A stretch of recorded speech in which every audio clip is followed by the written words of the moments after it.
గాజువాక మింది ప్రాంత BHP gate ఎదురుగా road ప్రమాదం సంభవించింది. ఈ రోడ్డు ప్రమాదంలో ఇద్దరు మృత్యువాత పడ్డారు. ఈ ప్రమాదం అసలు ఎలా జరిగిందంటే సిగ్నల్ వ్యవస్థ వద్ద సిగ్నల్ ఉన్న దగ్గర వాహనాలన్నీ నిలిచి ఉన్నాయి. ఆ సమయంలో అదుపు తప్పినటువంటి లారీ ఈ వాహనాలపైకి దూసుకెళ్ళడం అయితే జరిగింది. ఈ ప్రమాదంలోని 2 కార్లతో పాటు 3 వాహనాలు కూడా నుజ్జయ్యాయి. ఈ ప్రమాదంలో ఇద్దరు మృత్యువాత పడినట్లుగా మనకి ప్రధానంగా తెలుస్తుంది. ఈ ప్రమాదంలో మృత్యువాత పడినటువంటి రామకృష్ణ అనే వ్యక్తి ప్రైవేట్ ఉద్యోగి తన కుమార్తె స్వప్నతో కలిసి గాజువాక నుంచి సింహాచలం వెళ్తున్నారు. సింహాచలం వెళ్లే క్రమంలో 10th క్లాస్ పరీక్షలు రాసుకున్నందున ఆ పరీక్షల కోసం భగవంతుని దర్శించుకునేందుకు తన కుమార్తెను తీసుకెళ్తుండడం అయితే జరిగింది. ఆ సమయంలోనే ఇక్కడ సిగ్నల్ పడడం, సిగ్నల్ దగ్గర నిలిపివేయడం జరిగింది. దాంతోపాటు మరో వ్యక్తి కూడా మృత్యువాత పడడం జరిగింది. మారికొలసకి చెందిన సతీష్ అనే వ్యక్తి కూడా మృత్యువాత పడ్డాడు. ఆయనకి వచ్చే నెలలో మ్యారేజ్ కానుంది. మ్యారేజ్ సంబంధించి సన్నాహాలు చేసుకున్నారు. తల్లిదండ్రులు ఈ వార్తతోటి శోకసంద్రంలో ఉన్నారు. కుటుంబం అంతా కూడా చాలా విషాదంలో మునిగిపోయారు.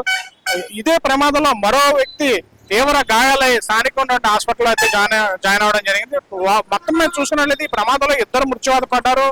2 కూడా విభిన్న కథనాలు అయినప్పుడు కూడా ఈ ప్రమాదాలు ప్రధానంగా చూసుకున్నట్లయితే విశాఖలోని రోడ్డు ప్రమాదాల సంఖ్య నానాటికి పెరుగుతుంది.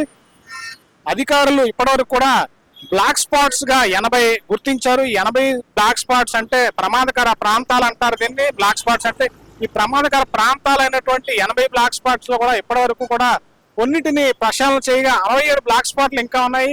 ఈ బ్లాక్ స్పాట్ లో నిరంతరం ప్రమాదాలు జరుగుతుంటే ఈ బ్లాక్ స్పాట్లను ప్రక్షాళన చేయాలన్నటువంటి అవసరం స్థానికంగా ఉన్నటువంటి నేషనల్ హైవే అధికారులు కానీ, పోలీసులు కానీ, ట్రాఫిక్ అధికారులు కానీ ఇంకా పలు శాఖలు ఉన్నాయి. ఈ శాఖలకు సంబంధించి పూర్తిగా వీరికి బాధ్యత ఉంటుంది. బాధ్యత ప్రకారం ప్రమాదాలు నివారించేందుకు ఖచ్చితంగా వీళ్ళు పనిచేయాల్సి ఉంటుంది.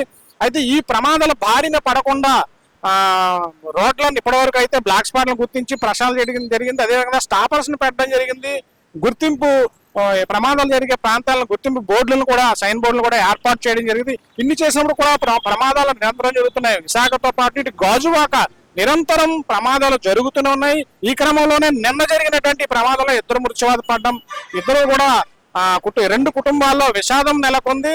దాంతోపాటు ట్రాఫిక్ ని పూర్తిగా నియంత్రించేందుకు చానాల నుంచి కూడా మెట్రో ఒక ప్రతిపాదన అయితే ఉంది. మెట్రో రైలు ప్రతిపాదన ఉంది. ఆ రైలు ప్రతిపాదన ఎంతవరకు కూడా కార్యరూపం దాల్చలేదు.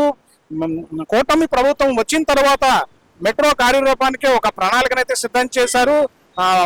ఒక 2-3 నెలల్లోనే ప్రాజెక్ట్ ప్రారంభమయ్యేటట్టుగా ఒక ప్రణాళికనైతే సిద్ధం చేసుకున్నారు. 3 ఏళ్ల పాటు ఈ ప్రాజెక్ట్ కొనసాగే అవకాశం ఉన్నది.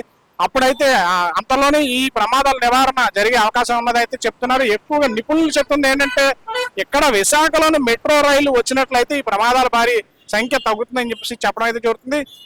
దాంతోపాటు 67 ఏవైతే బ్లాక్ స్పాట్లు ఉన్నాయో బ్లాక్ స్పాట్లను ఇప్పటికే గుర్తించారు పోలీసులు. దానిని ఖచ్చితంగా ప్రక్షాళన చేయాల్సిన అవసరం అయితే ఉన్నది. ఈ 2 ప్రమాదాలే కాకుండా నిరంతరం ప్రమాదాలు జరుగుతున్నాయి. వీటి మీద అంటే ప్రత్యేకంగా ఒక విచారణ అయితే జరగాల్సి ఉన్నది.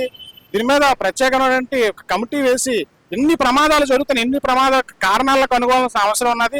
మెట్రో రైల్ని వెంటనే సాధ్యాసాధ్యాలు చూసుకొని వెంటనే ఇక్కడ మెట్రో రైల్ని ఏర్పాటు చేయాల్సిన అవసరం అయితే ఉన్నది అని నిపుణులు చెప్తున్నారు. కెమెరామెన్ కృష్ణతో Sridhar, GT India news, Visakhapatnam నుంచి.